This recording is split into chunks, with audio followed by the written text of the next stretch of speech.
Hello friends, welcome to today's class. Myself Reena Sharma स्वागत करती हूँ आपका आज की क्लास में। तो फ्रेंड्स, कल हमने प्लेसेंटा के बारे में पढ़ा था।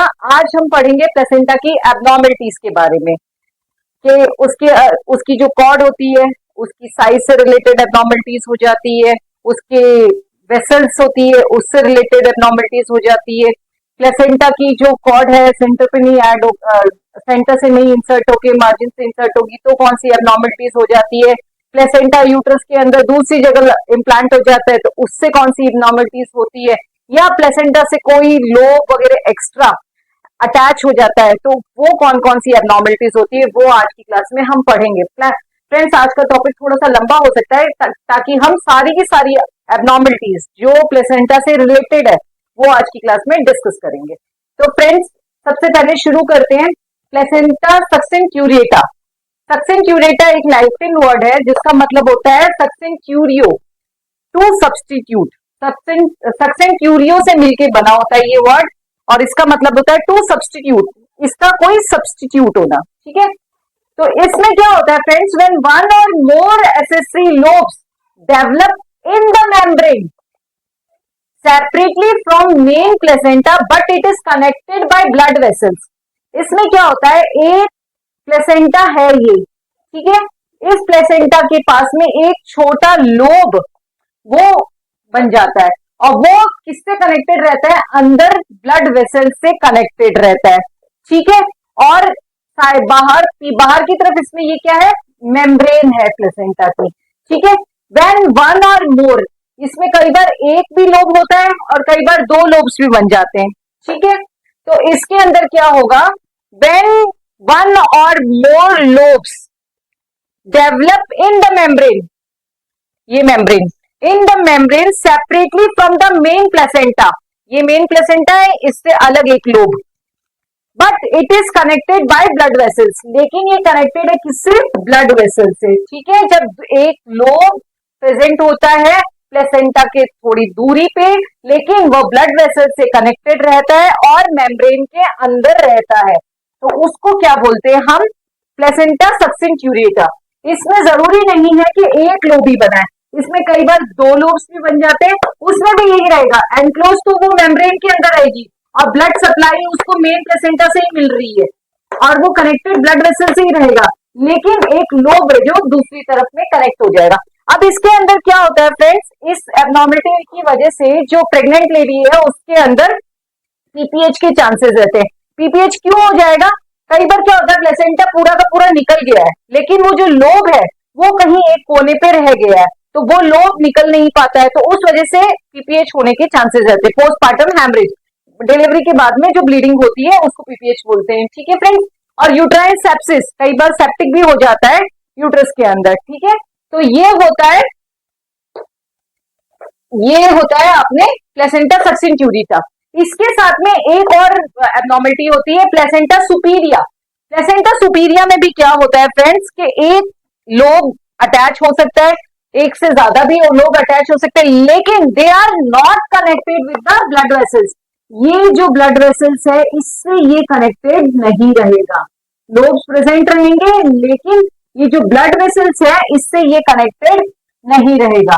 ठीक है, ये इसकी मेम्ब्रेन के अंदर एनक्लोज रहेगा पर ब्लड वेसल्स यहां तक नहीं जाएगी, इसको बोलेंगे प्लेसेंटा सुपीरिया। तो समझ में आ गया फ्रेंड्स, व्हेन वन और more accessory lobes present in the membrane separately from main placenta but it is connected by blood vessels is called as सक्सेंक्यूरेटा, and when it is not connected by the blood vessels so it is placenta superior. ठीक है, next is placenta एक्स्ट्राकोरियलिस।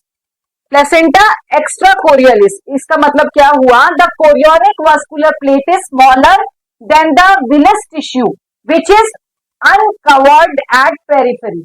अब इसका क्या मतलब होता है, ये जो प्लेसेंटा एक्स्ट्रा कोरियोलिस है इसके दो टाइप्स है, एक तो है प्लेसेंटा सर्कमवेलिएट और एक है जो प्लेसेंटा मार्जिनेट। सबसे पहले आपको इसमें नॉर्मल एक स्ट्रक्चर बताती हूँ।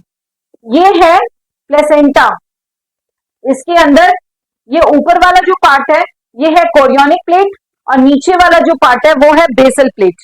ठीक है, कोरियोनिक प्लेट जो होती है वो फीटस से अटैच रहती है और जो बेसल प्लेट है वो अटैच रहती है मदर से। ठीक है, और ये जो है ये यहाँ पे है इसकी मेम्ब्रेन्स, ठीक है, और ये अम्बिलिकल कॉर्ड है जो अंदर इसको अम्बिलिकल कॉर्ड से अंदर ये जो है यहाँ पे इसकी वेसल्स है जो अंदर आ रही है, ठीक है।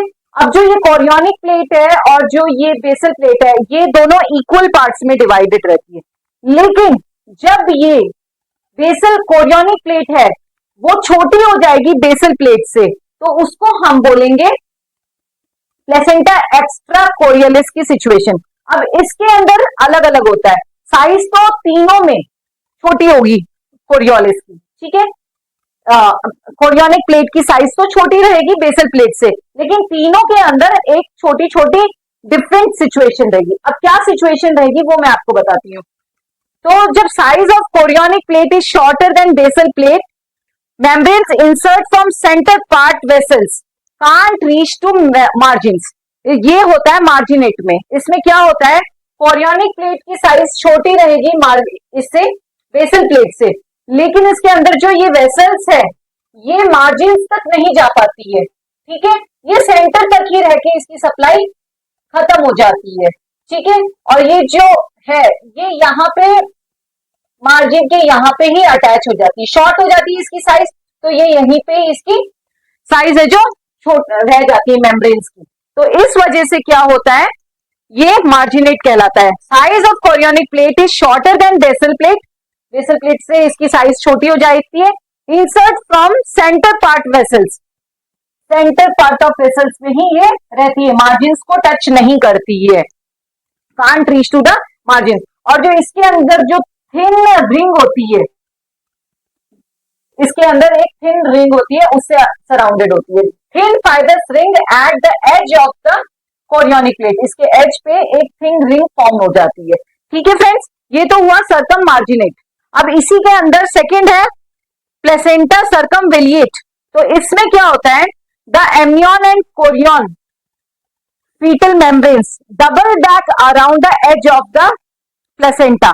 जो ये एम्ब्रियन और कोरियन जो मेम्ब्रेन्स होती है ये यहाँ पे डबल बैक हो जाती है, यानी यहाँ पे ये फोल्ड हो जाती है, तो उस वजह से क्या इसकी साइज जो है छोटी हो जाती है। इसमें भी वही कंडीशन है, जो कोरियोनिक पार्ट है वो बेसल पार्ट से छोटा ही है, लेकिन जो ये यहाँ पे मेम्ब्रेन्स का जो एंट्रेंस है यहाँ पे ये बैक फोल्ड बना लेती है, ठीक है, डबल बैक हो जाती है, तो ये यहाँ पे एक फोल्ड बना लेती है, तो उस वजह से यहाँ इसकी साइज है जो कम हो जाती है। The amnion and chorion fetal membrane double back around the edge of the placenta, placenta के एज पे ये डबल बैक हो जाती है। Fibrous ring becomes more thin, जो फाइब्रस रिंग जो यहाँ पे बनी हुई होती है वो और ज्यादा मोटी हो जाती है। तो ये कौन सी कंडीशन हुई, प्लेसेंटा सर्कमवेलिएट, ठीक है। एक्स्ट्रा कोरियलिस में दो सिचुएशन दो टाइप्स होते हैं, एक तो मार्जिनेट और एक है जो वेलिएट। अब इसके अंदर क्या होता है, इसके अंदर एक तो एपीएच के चांसेस रहते हैं और एक किसके चांसेस रहते हैं, अबॉर्शन के चांसेस रहते हैं। क्यों रहते हैं, जब वो पहले ही इसकी साइज छोटी हो जाएगी तो उस वजह से ये प्रॉपर इसको सप्लाई नहीं दे पाएंगे, और सप्लाई नहीं दे पाएंगे तो उस वजह से अबॉर्शन के चांसेस ज्यादा हो जाएंगे, या उसकी साइज छोटी होने की वजह से अबॉर्शन के चांसेस भी रहेंगे, और एपीएच एंटीपार्टम हेमरेज, डिलीवरी से पहले पेशेंट को जो मदर है उसको ब्लीडिंग के चांसेस रहेंगे, ठीक है फ्रेंड्स। नेक्स्ट क्या होता है, प्लेसेंटा मेम्ब्रेनिसिया। अब इसमें क्या होता है, जो प्लेसेंटा होता है एक तो वो बड़ा हो जाता है और एक उसकी जो मेम्ब्रेन्स होती है वो बहुत ज्यादा थिन हो जाती है। Placenta becomes large and membranes are too thin, तो मेम्ब्रेन्स होती है वो बहुत ज्यादा पतली हो जाती है और जो प्लेसेंटा की साइज होती है वो बहुत ज्यादा बड़ी हो जाती है। तो इसकी वजह से क्या होगा, जब डिलीवरी हो रही होगी तब डिलीवरी होने के अंदर प्लेसेंटा बड़ा हो गया तो वो एक्सपेल आउट नहीं हो पाएगा, तो उस वजह से दिक्कत हो जाएगी। प्लेसेंटा एक्सपेल आउट नहीं हो रहा है तो उसको फिर सीजर करके बाहर निकालना पड़ेगा। अब बेबी आउट हो गया और प्लेसेंटा अंदर रह गया तो भी कॉम्प्लिकेशन हो जाएगी। तो प्लेसेंटा की जब साइज बड़ी होती है इस वाली सिचुएशन के अंदर प्लेसेंटा मेम्ब्रेनेसिया में, और जो मेम्ब्रेन होती है वो बहुत ज्यादा पतली होती है, तो इसका मेन कॉम्प्लिकेशन है कि जो प्लेसेंटा एक्सपेल आउट होने में दिक्कत रहेगी। नेक्स्ट है प्लेसेंटा बाइपार्टाइट और बाइलोब्ड। बाइलोब्ड से क्लियर है कि दो लोब बन जाएंगे, ठीक है। इस सिचुएशन में क्या होता है, ये दो लोब बन जाएंगे, ठीक है। The two separate complete lobes of placenta where the main cord bifurcates to supply both the part. ये जो कॉर्ड है अम्बिलिकल कॉर्ड, ये दो भागों में इक्वल भागों में बट जाएगा. अब यहां से इसको बराबर सप्लाई दोनों लोब्स में मिलेगी और ये जो है फीटल मेम्ब्रेन जो है इसमें एनक्लोज रहती है, लेकिन अंदर दो लोब्स बन जाते हैं. ठीक है, two separate complete lobe, complete lobes complete है. ठीक है, two separate complete lobes of placenta where the main cord bifurcates. ये जो मेन कॉर्ड है ये दो भागों में बढ़ गई, दोनों को बराबर सप्लाई दे रही है वेसल्स की. ठीक है, where the main cord bifurcates to supply both the parts. जो वेसल्स है दोनों में प्रॉपर बराबर मात्रा में सप्लाई दे रही है और दो इक्वल लोब्स है जो इसमें बन जाते हैं. और ये किस में एनक्लोज रहती है? फीटल मेम्ब्रेन के अंदर एनक्लोज रहती है. ठीक है फ्रेंड्स, ये आपको समझ में आ गई सारी की सारी कंडीशंस. अब हम पढ़ते हैं जो प्लेसेंटा के है पोजीशन और डिग्री के अकॉर्डिंग जो इम्प्लांटेशन हो जाता है उसके अंदर कौन सी कॉम्प्लिकेशन हो जाती है? Placenta previa. तो फ्रेंड्स नेक्स्ट हम पढ़ रहे हैं कि इम्प्लांटेशन के आधार पर एबनॉर्मलिटीज, जिसके अंदर मैंने एक डायग्राम बनाया है.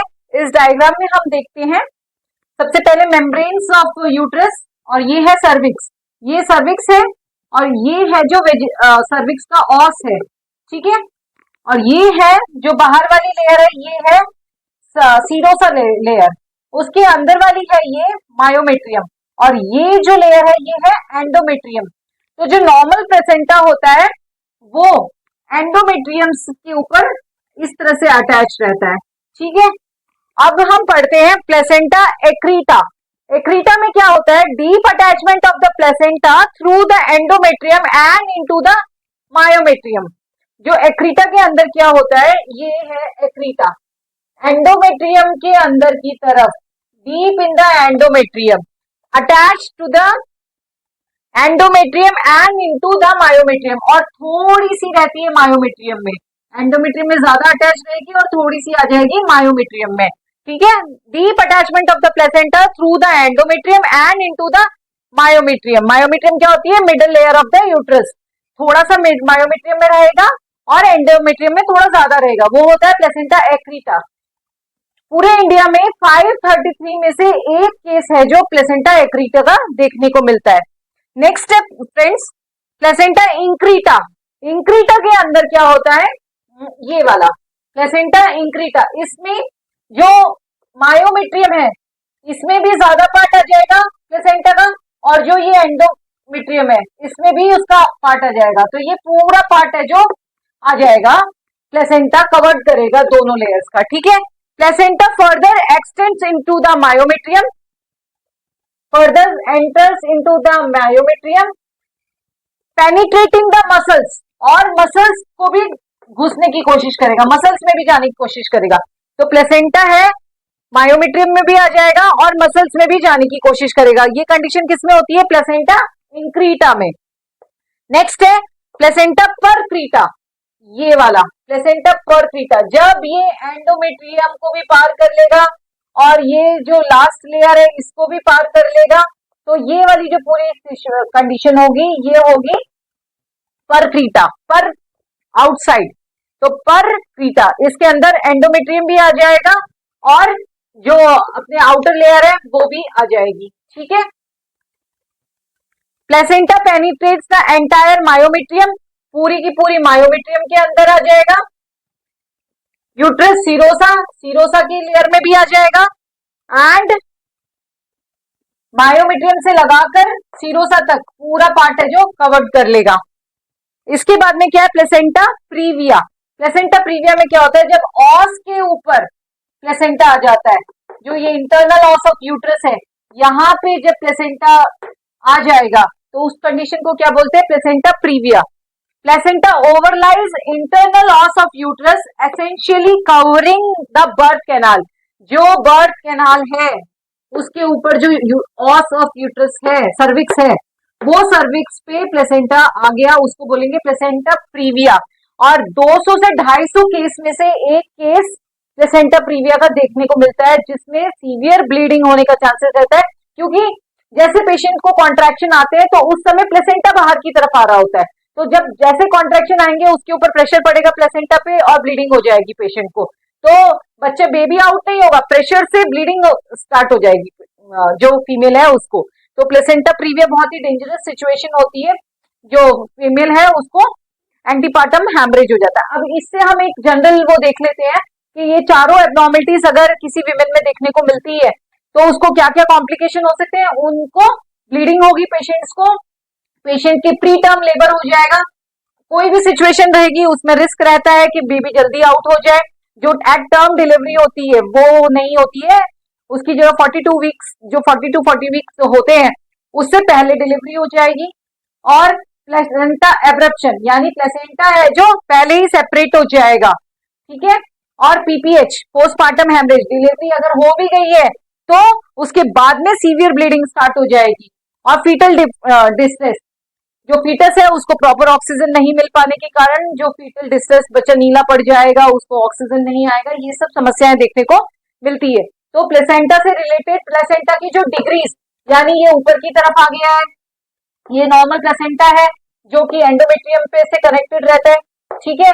और अगर ये दूसरी कॉम्प्लिकेशन प्लेसेंटा इंक्रीटा के अंदर ये मायोमेट्रियम तक आ जाता है और मसल्स को भी पेनिट्रेट करता है। प्लेसेंटा एक्रीटा में मायोमेट्रियम, इसमें एंडोमेट्रियम में भी आ जाएगा और थोड़ा सा मायोमेट्रियम में आ जाएगा, और पर क्रीटा में सीरोसा तक आ जाएगा। तो ये सारी जो कॉम्प्लिकेशंस होती है ये अपन ने डिग्री ऑफ इम्प्लांटेशन के अकॉर्डिंग, इनका इम्प्लांटेशन इनकी डिग्री के अकॉर्डिंग, कितना डिग्री ये अंदर है कितना डिग्री ये बाहर है, उसके अकॉर्डिंग हमने प्लेसेंटा की एब्नॉर्मलिटीज देखी। अब नेक्स्ट हम देखते हैं कि इसकी कॉर्ड, अम्बिलिकल कॉर्ड की लेंथ के अकॉर्डिंग कौन कौन सी एब्नॉर्मलिटीज होती है, वेसल्स के अकॉर्डिंग कौन कौन सी एब्नॉर्मलिटीज होती है, ये हम नेक्स्ट देखते हैं। नेक्स्ट है friends cord abnormality. Cord abnormality में क्या, कॉर्ड इंसर्शन, कॉर्ड का इंसर्शन हमेशा सेंटर से हो रहा है, नॉर्मल इंसर्शन, लेकिन अगर ये एज से या मार्जिन से होता है तो उसको हम क्या बोलते हैं, battledore placenta. Umbilical cord attached at the edge और margin instead of the center, normal में ये सेंटर में हो रही है, लेकिन जब ये एज से या मार्जिन से अटैच होती है तो इसको बोलते हैं बैटलडोर। इसके नाम से क्लियर है, बैट लाइक शेप, तो इसको बैटलडोर बोलते हैं। और विलेमेंटस कॉर्ड इंसर्शन, विलेमेंटस में क्या होता है कि ये डायरेक्ट प्लेसेंटा से नहीं अटैच होती है बल्कि दूर से आके अटैच होती है। Umbilical cord attach to the membranes outside the placenta instead of directly to the placenta, placenta से डायरेक्टली इंसर्ट नहीं होके, अटैच नहीं होके दूर से आके अटैच होती है, attach to the membrane outside the placenta, ये बाहर से आके अम्बिलिकल कॉर्ड अटैच हो रही है, ना कि डायरेक्ट आके इंसर्ट हो रही है, ठीक है।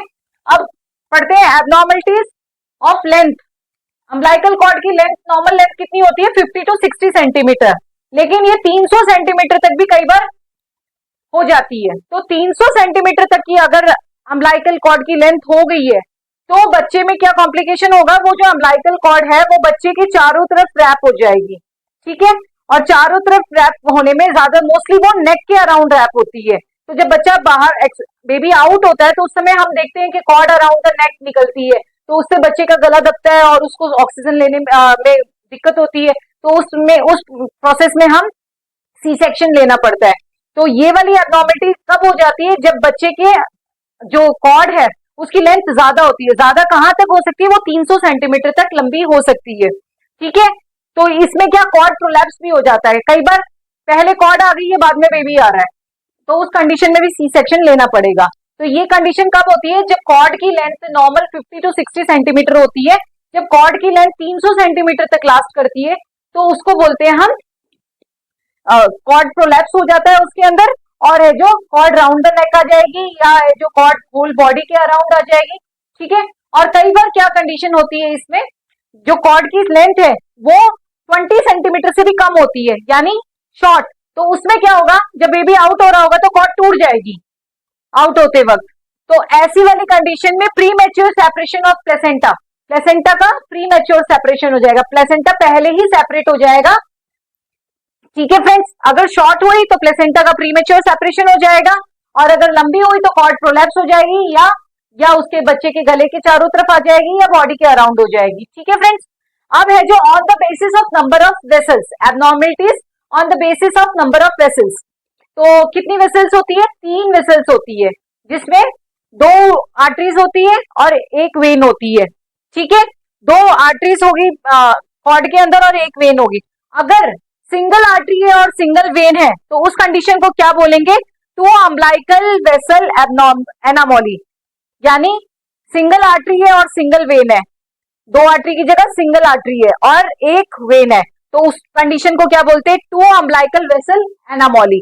और दूसरी कंडीशन क्या हो सकती है? 2 आर्टरी हो जाए, 2 वेन हो जाए, इसके अंदर एक जो है आर्टरी उसकी एट्रोफी हो जाती है। ठीक है, अब इसके अंदर क्या है? 2 आर्टरी और 2 वेन सेकेंड कंडीशन में, तो उसमें उस कंडीशन को हम क्या बोलते हैं? 4, 2 + 2 4, तो 4 वेसल एनामोली। इस कंडीशन को क्या बोलते हैं?